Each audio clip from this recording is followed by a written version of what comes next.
Pada suatu pagi di Feren Hill, Louis merenung di kamarnya. Setelah malam pesta ulang tahunnya, pikirannya makin tidak bisa melupakan bayangan Helen. Sehari tidak bertemu saja, dia merasa rindu. Louis tidak ingin terlalu agresif karena dia tidak terbiasa seperti itu. Tapi sepertinya dia tidak bisa menahan keinginannya untuk bertemu Helen lagi. Louis tidak peduli lagi bila dia terkesan agresif atau menjadi tidak seperti biasanya, karena yang dia rasakan saat ini memang tidak biasa. Siang itu, klinik Dr. Bloomwood masih melayani pasien. Satu pasien terakhir tersisa telah selesai dan keluar. Dr. Bloomwood beristirahat dan Helen membereskan peralatan yang baru digunakan. Helen mengintip dari jendela ruangan. Tadi sepertinya sudah tidak ada pasien, tapi di luar seperti ada orang. Coba kau lihat, sahut Dr. Bloomwood. Helen melangkah keluar, mengecek ruang tunggu pasien. Dia terkejut melihat siapa yang duduk di sana. Louis? Louis berdiri dari kursi. Helen, apakah sakit? Tanya Helen. Iya, sepertinya iya. Gejalanya jantung sering berdebar, gelisah, dan selalu merindukan seseorang. Apa ada obat untuk itu? Louis bertanya sambil tersenyum. Helen berpikir sejenak. Setauku pengobatan untuk itu hanya obat tidur. Louis tertawa mendengarnya.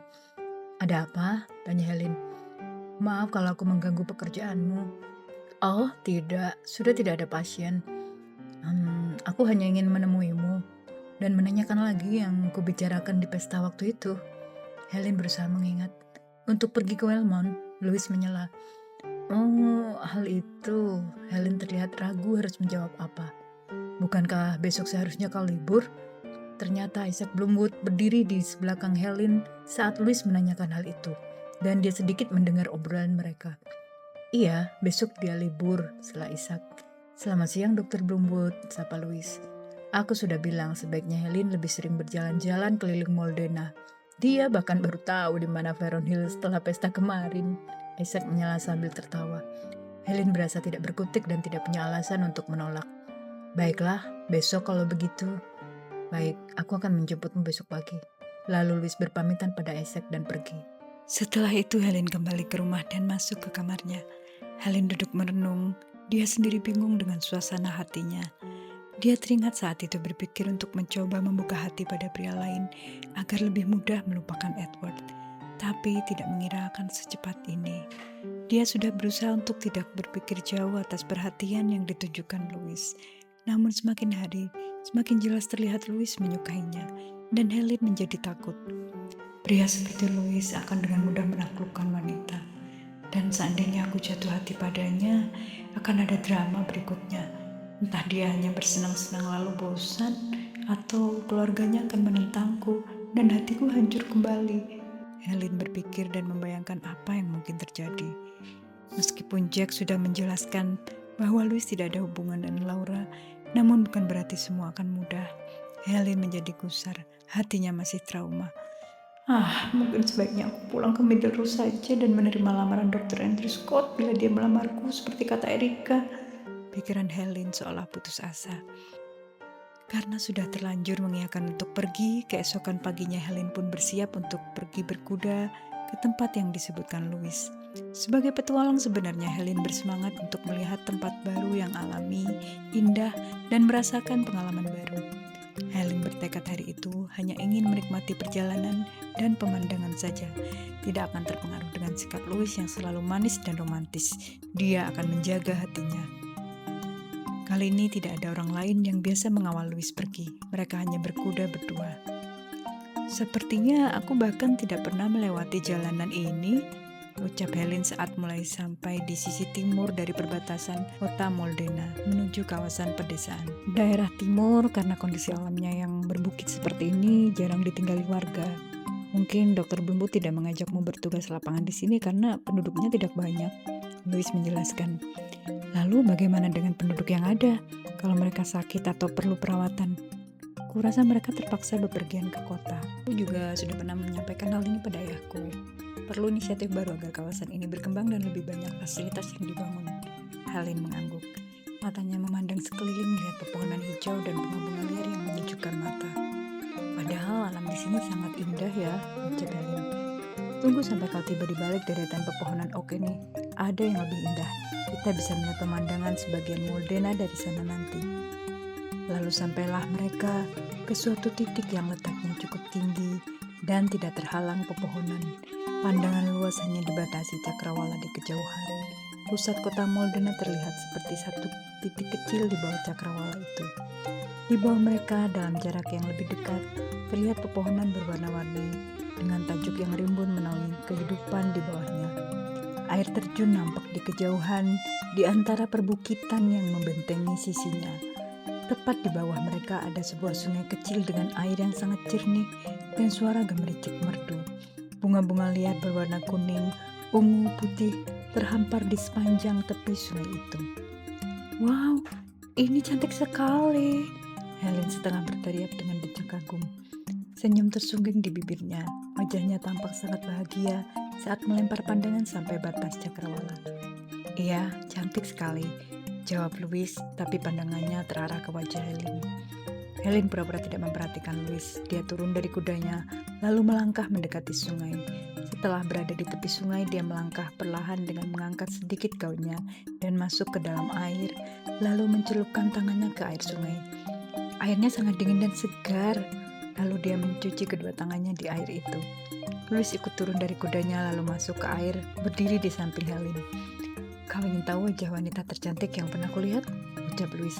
Hah? Helen bingung. Itu lihatlah. Louis menunjuk ke air di bawah Helen. Helen menunduk dan melihat bayangannya di air yang sangat jernih di bawahnya. Dia menjadi salah tingkah, malu dan takut. Lalu Louis melihat dua angsa di sungai itu di dekat mereka. Coba lihat dua angsa ini. Menurutmu lebih tepat mana kita cemburu pada mereka atau mereka cemburu melihat kita? Helen tertawa. Apakah selalu punya bahan rayuan sehebat ini? Louis hanya tersenyum lalu menggandeng tangan Helen dan mengajaknya keluar dari sungai itu. Dengan ujung gaun dan celana mereka yang basah, berdua mereka menyusuri tepi sungai yang dihiasi bunga-bunga liar di sekelilingnya. Terima kasih kau sudah mengajakku ke sini. Tempat ini sangat cocok untuk menyegarkan diri, melepas penat dan kebosanan, Helen berkata dengan tulus. Aku tidak mau kau ke tempat ini lagi. Kenapa? Tidak mau kalau perginya tidak denganku. Louis tersenyum dan melirik Helen. Helen hanya tersenyum. Dia ingat tekadnya saat berangkat untuk tidak termakan berbagai rayuan Louis. Kalau sudah cukup menikmati tempat ini, kita lanjutkan perjalanan ke arah sana, ucap Louis sambil menunjuk ke arah selatan. Apa ada pemandangan indah lain? Sayangnya bukan pemandangan semacam ini. Lebih seperti perkampungan, tapi penduduknya hanya sedikit. Kalau lewat sana nanti kita akan sampai di persimpangan menuju jalan kita untuk pulang. Baiklah, jawab Helen. Mungkin kita bisa melihat keindahan surga di sini dan kenyataan hidup di sana. Helen menjadi penasaran.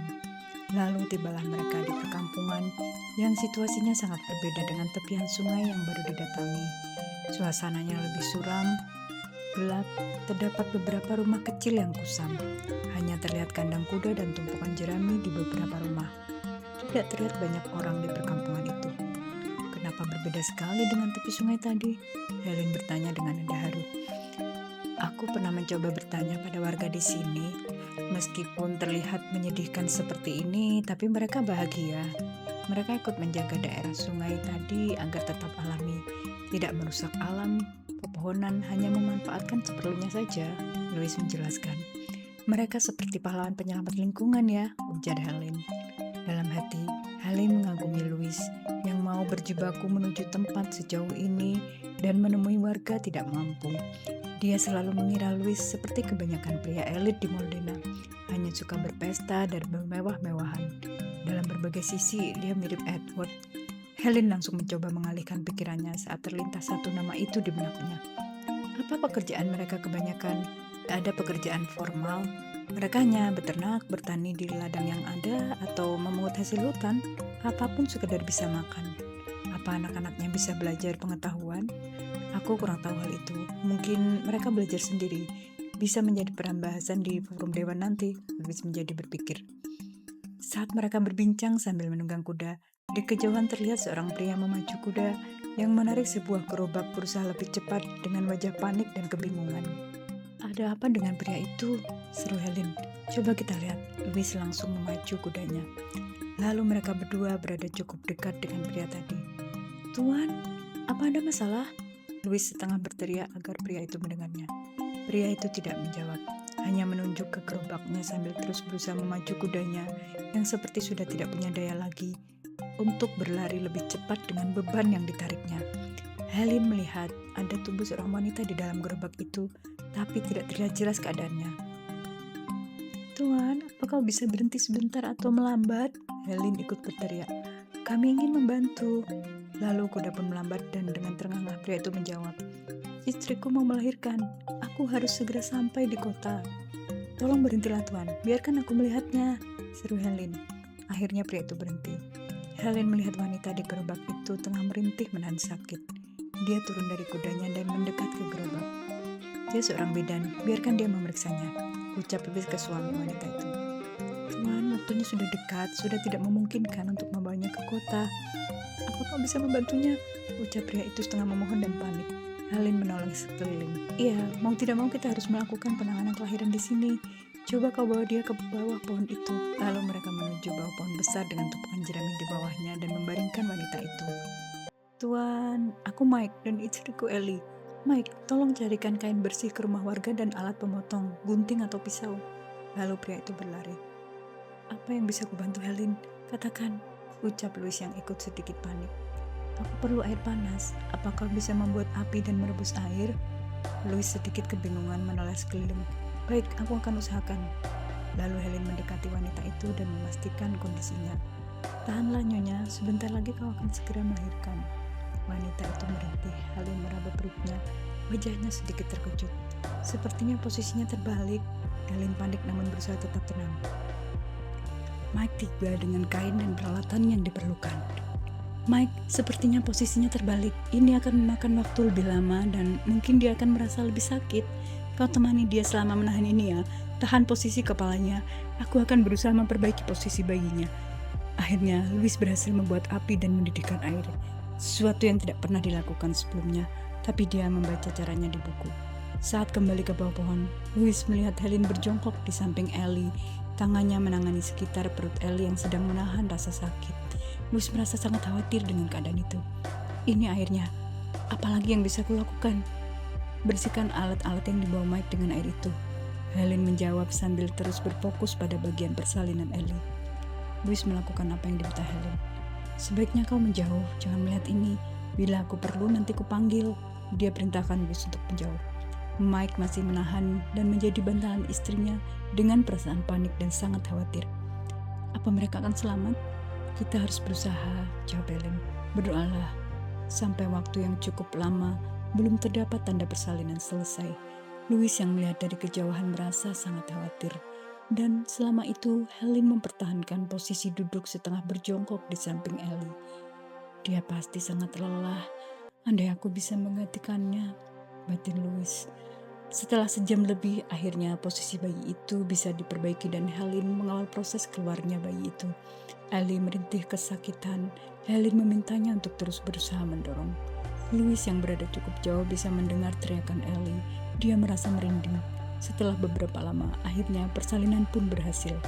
Helen memotong tali pusar, lalu membilas tubuh bayi dengan air hangat dan membungkusnya dengan kain, lalu menyerahkannya pada Ellie. Ellie yang masih kesakitan mulai tersenyum. Mike juga tersenyum sambil memeluk istrinya lalu menggendong bayinya. Melihat itu, Louis berjalan mendekat. Lalu dia melihat Helen mengusap peluh di keningnya dengan lengannya, terlihat sangat letih. Helen berusaha berdiri memegangi pohon. Kakinya sangat pegal setelah lama menahan posisi yang sama. Wajah Helen kotor dan berpeluh.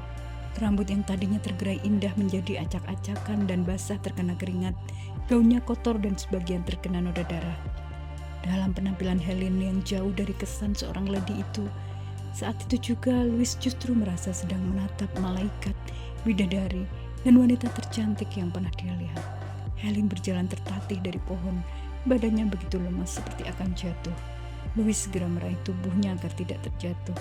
Helen menatap ke arah Ellie dan Mike yang berbahagia bersama bayinya.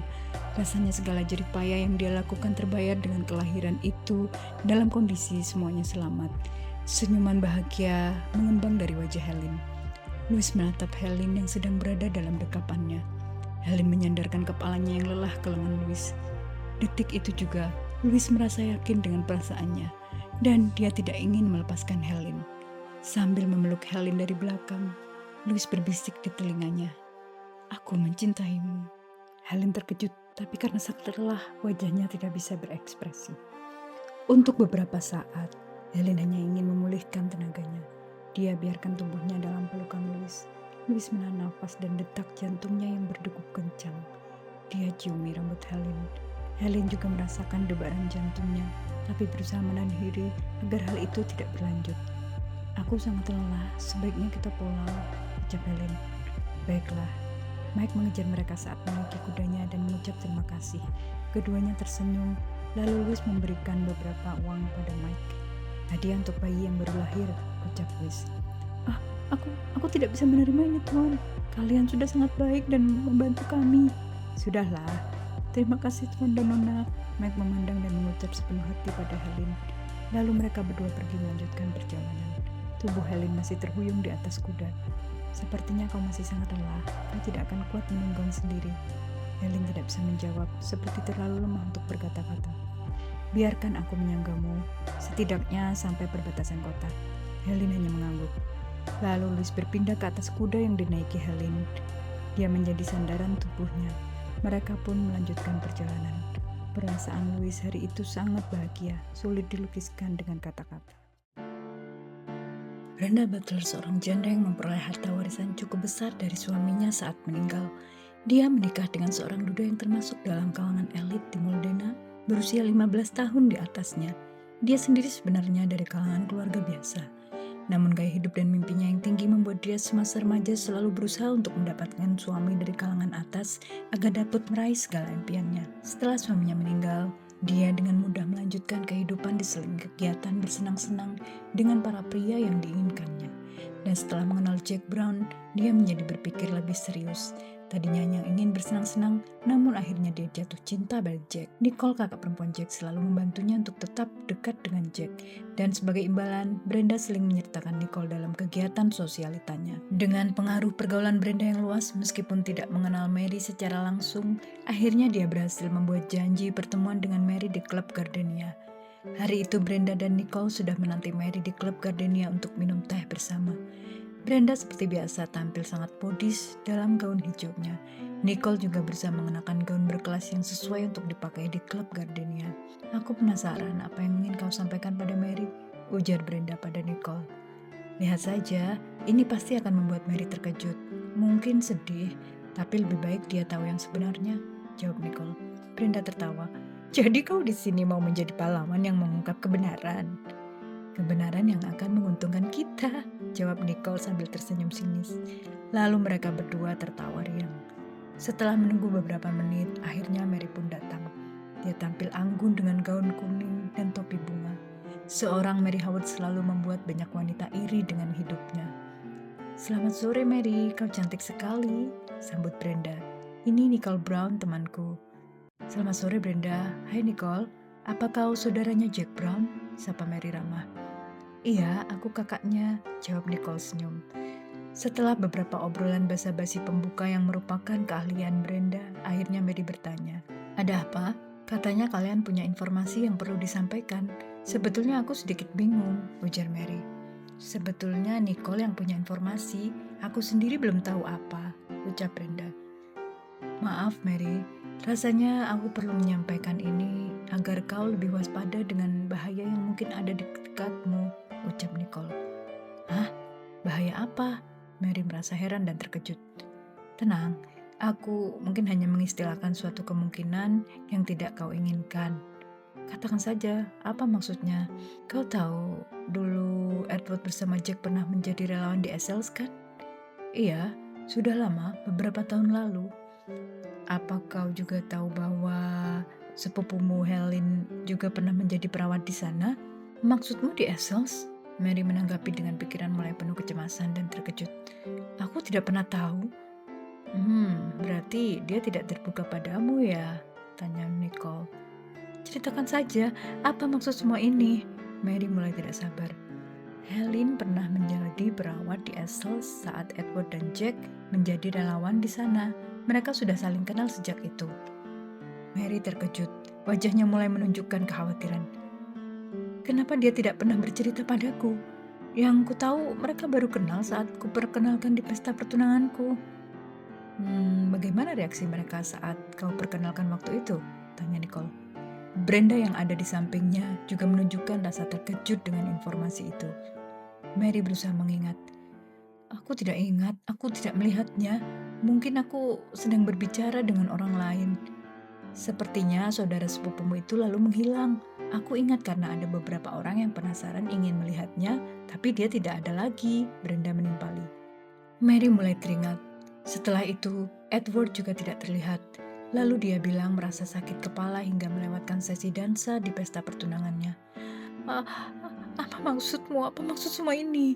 Mary bicara terbata-bata, mulai cemas. Mary, Helen dan Edward sudah menjalin hubungan asmara sejak mereka bersama di Essex.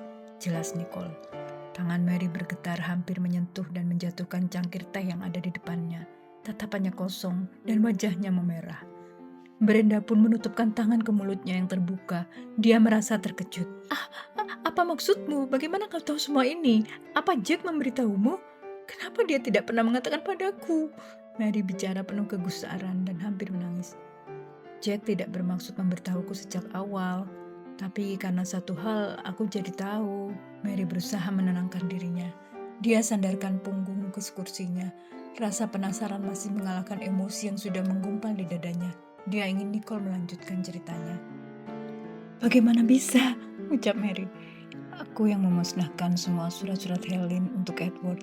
Kupikir surat itu untuk Jack sesuai yang tertulis, tapi ternyata hanya dititipkan pada Jack, sedangkan Edward tidak pernah tahu di mana dia berada, sehingga mereka hilang komunikasi. Mary memijit kepalanya berusaha menguatkan diri untuk tetap bicara dengan Nicole karena ingin tahu. Apakah akhirnya Edward tahu tentang surat-surat itu? Iya, Jack baru mengerti dan langsung memberitahunya tepat di hari pertunanganmu. Di pagi harinya, aku sampai melarikan diri dari rumah di Hyperion karena takut atas kemarahan Edward. Jack juga sudah marah habis padaku. Emosi Mary mulai tak terbendung. Dia pun menangis. Mary, tenanglah. Setidaknya kau sudah tahu sekarang. Daripada nanti-nanti sudah terlambat, ujar Brenda mencoba menghibur. Mary berusaha untuk kuat. Dia hentikan tangisnya. Apa menurut kalian, Helen lebih berhak atas Edward daripada aku? Mary bertanya sambil terisak. Dia usap matanya dengan sapu tangan sutra kuning yang dipegangnya. Tentu saja tidak, Brenda menjawab dengan keras. Edward memutuskan tetap melanjutkan pertunangan denganmu setelah tahu surat-surat itu, bukan? Berarti dia memang memilihmu. Mungkin Helen berusaha mendekati Edward dengan terus mengirimkan surat, padahal Edward tidak pernah membalas. Nicole berargumen. Betul Mary, seharusnya Edward kan bisa saja mencari tahu alamatnya dengan bertanya pada teman-teman lainnya kalau dia memang ingin mencarinya. Tapi kurasa setelah bersamamu, dia ingin mengakhiri hubungan dengan Helen, namun Helen tetap berusaha mengejarnya. Brenda menimpali agar semakin panas. Tapi memang kau harus waspada, dia datang ke Moldena mungkin karena masih berusaha mendapatkan Edward, ucap Nicole. Seorang yatim piatu mendampingkan pria dari keluarga Roni dan dia mencoba bersaing dengan Mary Howard. Sungguh tidak tahu diri, Brenda berkata dengan penuh kebencian seolah Helen pernah sangat menyakitinya. Tidak cukup itu, Brenda menambahkan. Wanita seperti dia itu berbahaya. Kau tahu waktu di pesta Fahrenhill kan, dia datang bersama Jack sebagai pasangannya. Padahal Jack masih denganku, kami belum putus. Lalu dia berdansa begitu mesra dengan Edward seolah memilikinya. Padahal di dekatnya ada kau. Dia sengaja ingin membuatmu cemburu. Dan terakhir dia juga berdansa dengan Louis Beller dengan mesra. Pasti dia juga sudah menggodanya. Padahal Louis adalah calon tunangan Laura Bennett. Laura menangis setelah melihat itu. Benar-benar berbahaya, ujar Nicole. Tapi dia adalah sepupuku, ucap Mary lirih. Justru itu Mary, sebagai saudara apa layak dia bersikap begitu? Coba kau tanya saja atau mencari tahu. Apakah selama ini dia benar-benar menjaga diri dengan tidak pernah bertemu Edward di belakangmu? Atau sebetulnya mereka diam-diam masih? Brenda sangat bersemangat membuat panas suasana hati Mary. Orang berbahaya seperti itu, lebih baik dia pergi dari Moldena, Mary, tambah Brenda. Kepala Mary terasa berat, keringat dingin keluar dari tubuhnya karena menahan jantungnya yang berdegup kencang. Dia tidak siap mendengar semua yang dikatakan Nicole dan Brenda. Karena sudah tidak sanggup, akhirnya Mary mengakhiri pembicaraan mereka. Terima kasih sudah memberitahuku semua ini. Akan kupikirkan apa yang harus kulakukan. Lalu Mary berdiri.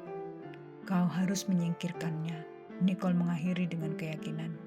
Saat tiba di rumahnya, Mary hanya terdiam lemas di kamarnya. Dia hanya bisa terduduk di atas sofa di sudut kamar.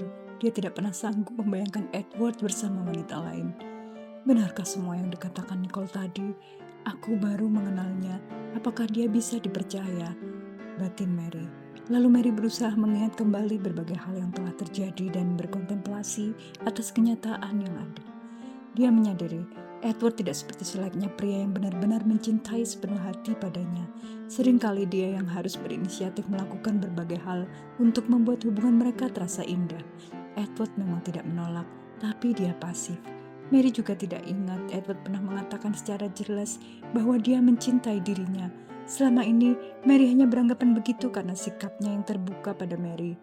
Bahkan, pertunangan mereka pun tidak terjadi dengan lamaran Edward pada dirinya langsung, melainkan antara ibu mereka saja. Lalu kemesraan yang selama ini terjalin antara mereka, Mary bahkan tidak ingat kapan terakhir Edward menciumnya. Sepertinya dia hanya mencium pipi dan dahinya saat akan pergi atau mengucapkan selamat, hal-hal yang semacam itu. Tapi dia sepertinya tidak pernah merasakan ciuman yang membuat hatinya berdebar seperti layaknya pasangan yang kasmaran. Tiba-tiba semua itu muncul dalam ingatan Mary. Dan terakhir dia mengingat dansa di pesta Fernhill. Ternyata semua kemesraan Helen dan Edward saat berdansa karena memang mereka tenggelam dalam kenangan masa lalu dan tidak bisa menutupi rahasianya lagi. Mary merasakan hatinya begitu perih, dadanya sesak, seolah dunia berhenti. Dia menangis karena sekarang mengerti bahwa Edward sebetulnya tidak benar-benar mencintainya. Tapi karena kesetiaan dan cintanya yang begitu besar yang membuat hubungan mereka bertahan. Hubungan yang mungkin hanya status bagi Edward. Setelah merangkai berbagai peristiwa, Mary menjadi percaya dengan cerita Nicole. Dia sangat terpukul karena selama ini kedatangan Helen di Modena dianggap bukan hanya Helen sebagai saudara, tapi juga sahabat yang dia bisa percaya. Mary menjadi ragu, akankah dia tetap menjalani semua ini bila Edward tidak benar-benar cinta. Tapi di sisi lain, hatinya yang begitu terikat pada Edward tidak pernah rela melepasnya. Aku mencintai Edward, aku tidak peduli apa yang dia rasakan, dan aku harus menikah dengannya, bisik hati Mary. Dan untuk memastikan hal itu, Mary harus menyingkirkan pengganggu yang bisa merusak hubungannya. Aku akan membuat perhitungan dengan Helen.